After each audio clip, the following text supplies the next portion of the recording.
Today, I'm sharing what I actually eat in a day to add more vegetables to my diet in a very real way, but also with a lot of flavor, and it's simple, and we're gonna make it fun too. Now, if you're new here, my name is Shayla. I'm a doctor turned plant-based chef, and I actually get to cook for people who are trying to eat healthier, and I do the same things for me too, I promise. So our first meal is actually a new favorite of mine because you'll see. So for this situation, I'm gonna go with some tofu. I already know what somebody's thinking. I don't like tofu, it doesn't taste good. I'm gonna show you how to make it taste good, okay? Now that the red bell peppers and the onions are nice and kind of translucent, I'm gonna add the tofu in. Now I know it looks crazy because it's tofu, but we're gonna add some stuff that makes it look really good, okay? Not much, because I don't want it to change the color all the way. So I got my Japanese sweet potatoes. They're already cooked, so this is just more like just heating them up. Forgot one thing, I forgot the veggies that add the fiber. I get this big old pack. I got this from my local food line, and I'm just gonna dump it right in. It looks like a lot when you dump it in, but it's gonna reduce in size, and it adds nice greenness and gets you a little bit extra fiber without a lot of work. All right, so first meal of the day is finished. Favorite way to add a little spice is my Momofuku chili crunch. So see the pickle, scrambled tofu, got the arugula, the bell peppers, going for a taste.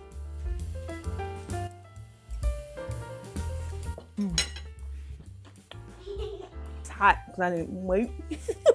Oh, I forgot something. Wait, some avocado. That's what I forgot. Let's pretend like I didn't just take that bite. All right, now let's try it with the avocado.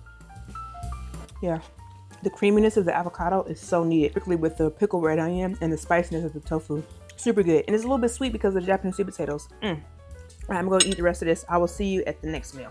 My lunches are actually not like legit lunches, mainly because my first meal has so much protein, I get super full, and like a lot of those cravings that I usually have go away. However, because I work from home, I tend to want to snack on things.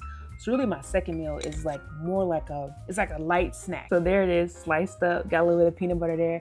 I know it's extra to have all the apple slices. For me, I like cutting it, but if you don't want to cut it, do it your way. But the best way for me, take it, get that part with a little bit of cinnamon, and a little dip right there, get it in there, boop.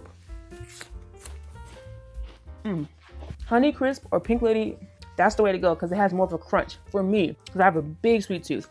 I'm gonna finish eating this up. The next meal, I can't wait to share with you guys because it's gonna be a one-pot meal, super fun. It's literally my go-to pretty much every weekend night. It's gonna be my chickpea and sweet potato curry. So it's real simple. All I'm gonna do is chop up my vegetables. So I'm gonna chop up my red onions, my yellow bell peppers, barely holding on carrot. We're gonna put that in there. The recipe for this will be in the description, okay? That is for you. Okay, let's get into the rest of this cooking. If you haven't noticed, I tend to use the same seasonings. So I'm not using a lot of spices like for every meal on my normal week-to-week kind of cooking. That keeps it simple for me. And I tend to use the same ingredients. So I'm using the same sweet potatoes or a version of the sweet potatoes that I use for breakfast, same type of vegetable that I use for breakfast. Now at the end, I'm gonna show you how I make sure the curry is like top notch, but you gotta stick to the end. My protein is actually gonna be cannellini chickpeas. I just make sure that I use low sodium, add a little bit of broth, cook that down and simmer it.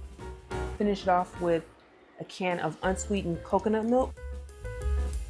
And then for me, the key is to add lime to brighten up the dish. You add cilantro for garnish. Yes, it makes it look pretty, but it's really for the pretty.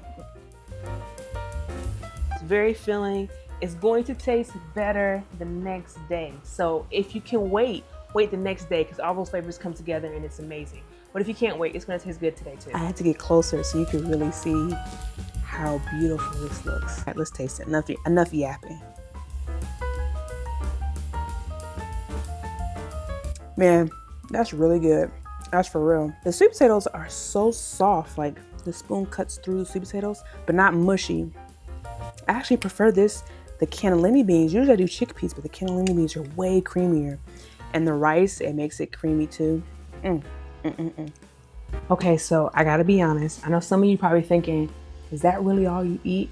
Okay, so there are some times where I want something sweet to kind of finish the night and let my body know it's the end.